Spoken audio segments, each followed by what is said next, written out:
Guys, si Daddy Frankie, hindi naman siya totally mahilig kumain. Pero pag something luto ko, nagre-request siya. Yan. Ang madalas na kasi itlog, yung merong sibuyas sa kamatis. Yan ang talagang favorite ko. No? Tapos yan, torta. Basta pag umuwi siya ng Makati, nagsasabi sa akin, lutoan mo natin ng ganyan. Kahilig siya sa mga itlog yan, madalas itlog, sinigang, yung mga favorite ko. Paano ka naman niligawan ni Sir? Ha? Paano ka naman niligawan ni Sir? Ay, masalimutan ang aming pagliligawan. Hello, good morning. Good morning po. Ay, good afternoon. Ayan mga kababayan. Ha? Good afternoon. Ay, good afternoon. Ayan. Yan mga kababayan. Magandang araw sa inyo lahat. Sa lahat ng mga supporter at followers ng Team Daddy Frankie. Nandito naman po si Aling Rochelle. Nasa Pangasinan naman po kasi na-miss ko si Honey. Si Daddy Frankie. Yan. At ngayon, nandito po ako ngayon para pagluto ko siya kasi marami akong talong nakita. Yan ang dami. Oh my God. Yan, talong nila to. Talong nila dyan sa likod. Yan. Since favorite ni Daddy ang tortang talong yan, pagluluto ko siya. No? Kanina actually, pang-dagdag na lang to eh. Kanina meron na kami niluto na sinigang na isda. Yun. Gusto rin niya yun yung mesa. No? Kaya, guys, panoorin nyo kami para matikman ni Daddy ang torta ni Aling Rochelle. Yan. At nga pala, mga kababayan, no, I would like to congratulate my husband, si Daddy Frankie, na 7.2 million na po sa Facebook. So, maraming salamat po at sana patuloy niyo po siyang suportahan sa kanyang mga adhikain at para mas marami pa tayong matulungan. At ganoon din sa YouTube po. Suportahan niyo rin po si Daddy Frankie. Yan. At maraming salamat sana po patuloy niyo po siyang suportahan. And then, suportahan niyo rin po ang inyong lingkod, Aling Rochelle. Yan. Mag-1.5 million na po tayo sa Facebook. Yan. Sana po patuloy po kami supportan. Maraming salamat po. Let's go! Tuto na po tayo. Okay. Wait lang. Lagay ko muna ito dito. Ay nga pala guys, si Ate Feli ang aming yaya dito. Yan. Hi guys! Good afternoon po. Okay ka na? Hindi na tayo ng ituhog. Saan ko naman yung kawali? Yeah, meron.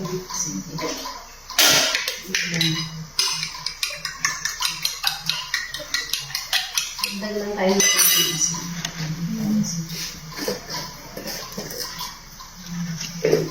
Ito, favorite ni Daddy Frankie po. Itlog tsaka talong. Gusto niya niluluto ito. Wait lang. Patay na isang pilan. Huwag muna tayo ng isa pang pinggan. Wait lang guys.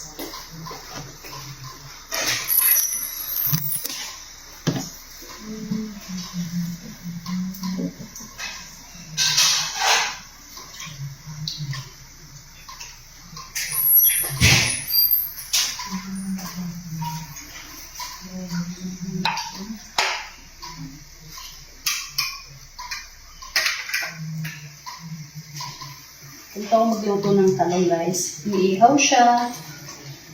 Mas masarap kasi pag ihaw eh. Yung iba kasi gusto nila, yung iba yung gusto nila nilalaga. Pero yung iba naman, iniihaw. Mas masarap kasi pag inihaw to.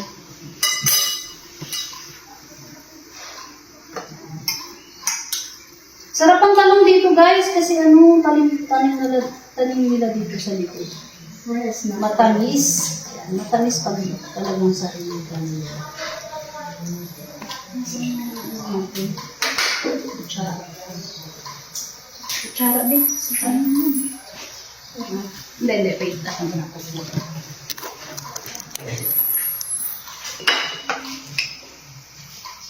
Nilagyan ko lang siya ng konting asin. Pasensya na kayo, hindi ako masyadong marunong magluto pero pag si Honey, masarap na para sa kanya to.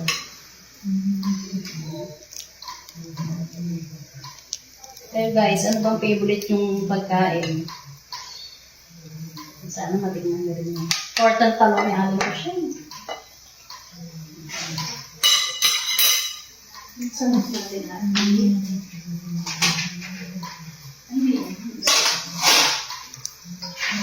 Hindi ka malakas sa mantika to. Dapat konti lang.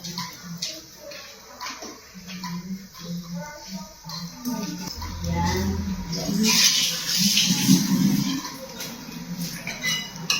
Yan natin para sarap.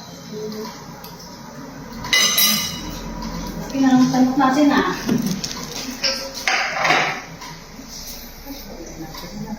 Forward.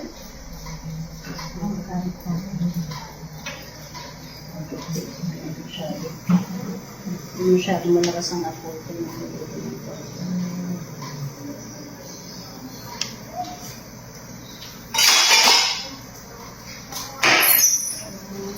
Guys.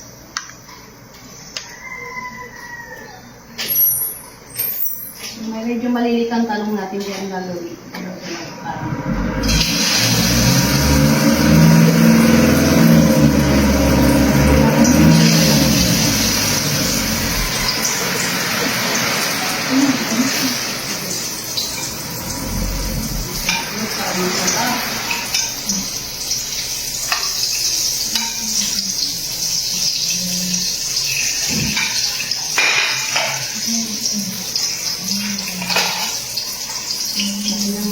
Ano natin, sando ka.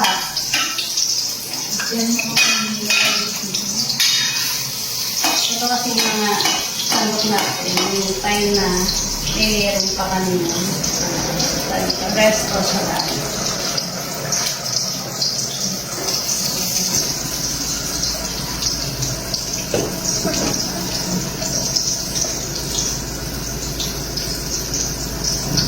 Sarap!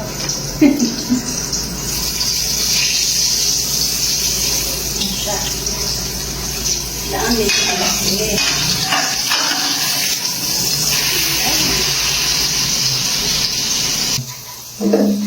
Yan. Yan guys. Si Daddy Frankie, hindi naman siya totally mahilig kumain. Pero pag something luto ko, nagre-request siya. Yan. Ang madalas ko kasi itlog. Yung merong sibuyas sa kamatis. Yan ang talagang favorite niya. No? Tapos yan, torta, susunod. Basta pag umuwi siya ng Makati, nagsasabi sa akin, lutuan mo ako ng ganyan, ganyan, yan. Kahilig siya sa mga itlog yan, madalas itlog, sinigang, yung mga favorite niya.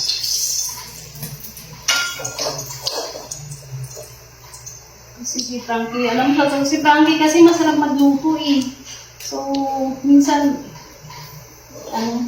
nahihiya akong pagluto siya, pero sabi niya, basta luto ko, kakainin ko. Chef si Frankie, Daddy Frankie, from the start na nag-meet kami, chef siya sa isang sa restaurant. So, mas magaling talaga siya magluto sa akin actually. Pero sabi niya sa akin, basta luto ko daw, kakainin niya. Mahilig si Daddy sa isda. Ayaw niya ng baboy.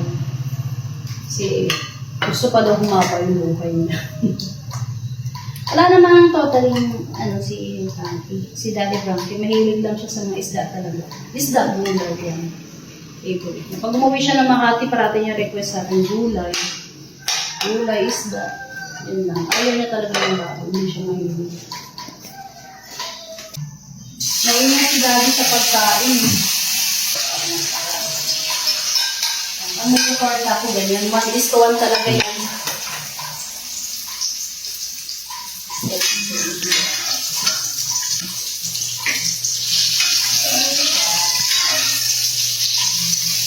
Ito na tayo guys, ang aming report. Tanong mo nga ma'am, paano ka naman niligawan ni Sir ma'am? Ha? Paano ka naman niligawan ni Sir? Ay, masalimuot ang aming pagliligawan. Hindi. Si Daddy kasi, dati kami magka-work niyan. Actually, ako nasa office siya, production. Yun nga, chef book siya. Ayun. Dinaan niya ako sa pagkain din. niya ako, pinabaon ko, pinapauwi niya, tinitake off niya ako. Tapos yun. Tapos madalas na nag-oo ka naman mo. Ha? Nag-oo ka na agad mo, no? Oy, hindi. Ka na Actually, ayaw ko nga dyan si Daddy Frankie before eh. Matagal bago naging kami. Kasi medyo, hindi pa ako, hindi pa ako nung sa kanya. hindi pa masyadong yung pagkakilala. Tapos hanggang sa, yun. Ngayon, parati siya nagyaya makipag-date. As in, date daw kami. Kain sa labas. Kilig ka naman. Sure boy. Kilig. Dati hate ko si Daddy Frankie, pero yun, syempre, unti-unti nagkakilala kami. Yun, ako na, Hilab talaga. Ganun talaga mama ang umpisa namin. Love. Yeah. Talagang, kasi nga si Daddy Frankie, nasa restaurant siya, nagluluto. Tapos ako pumupunta ako doon, nag-inventory ako. Ako kasi sa office eh. Sa office. Kami ang sa kanila. Oo, namilig ko pansin niyo. Ano yan si DF, tawag dito.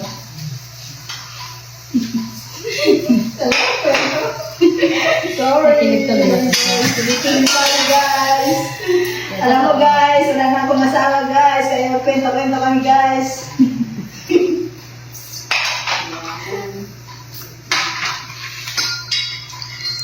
Basta sweet si DF, sa totoo lang. Balikan natin yung nakaraan ni... Ako hindi, kabaliktaran ko siya. Hindi ako sweet sa kanya. Pero napaka-sweet si DF pag kasama mo siya. Tapos all out siya sa lahat ng bagay. Talagang noon pa, talagang natulungan na siya. Naliligaw pa lang siya sa akin pag nakakita siya ng nagsasabi siya. Tulungan mo yan, bigyan mo ng ganyan, parati mo siyang pakakain dito. Kahit nung nag-business na kami mo, ganyan siya talaga kabait mo. Kaya, syempre na, nahulahin yung loob ko sa kanya. Namulatan na niya naman. Oo. Mabait si DF sa totoo lang. Namulatan yung gaganda siya. Mabait siya lalo na sa pamilya niya.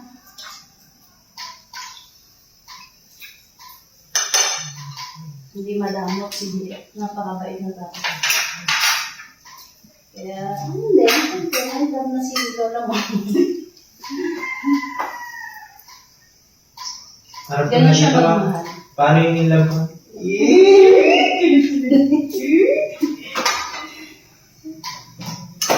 Yeah, up to now naman, still in love. Sa kanya. Never naman ako na fall out of love sa kanya. Kasi, andyan nga siya, talagang malanding si BF pagdating talaga. Lalo na sa mga anak niya, malanding talaga. Kunti lang.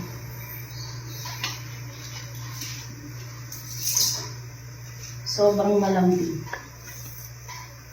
Tapos parang, hindi na, kain tayo. Meron siya. Sa lahat ng bagay, tapos kahit saan ka nga lang place, paupuin ka niya sa Ako yung nahihiya minsan. Oo, kasi, gano'n siya kasi. Ako hindi, kabaliktaran niya. Kaya, yung pagiging sweet ko, yan. Pagluto ko na lang siya, pagsilbihan ko siya. Pag naliligo siya, ako nagre-ready ng mga gamit niya. Yun ang mga nangyayari ko. Kaya pag dito siya, ako naawa ko sa kanya. Kaya sabi ko, kung may time ako, pupuntahan ko siya. Minsan, sa gamit, ako rin nagbibigay yung gamit niya. Kung ano yan.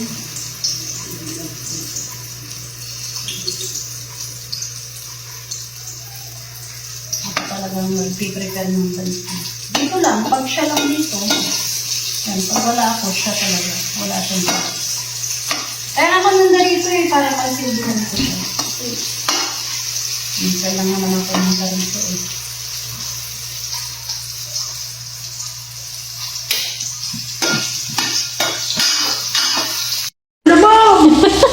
Joke. Wala lang. Friend. Ganyan kami rito guys, lokohan lang kami. Maasar lang talaga. Asaran lang, ganyan. Pag naasar ka, di talo ka. Asaran lang talaga.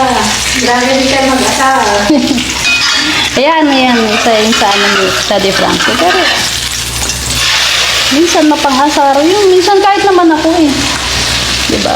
Asawa niya na ako, joke niya ako. Kumbaga, kasama sa sex appeal ni Daddy Frankie yan. Yung pang-aasar niya. Ganyan si Daddy Frankie. Sobrang asar.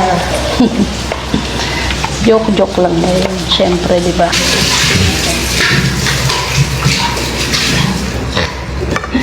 Ganda ng ano ko, ng tortang talong ko, no? Ayan. O, yan guys, abangan na lang natin yung pagsalo-salo namin. Kila DF at ng team. No? Bye!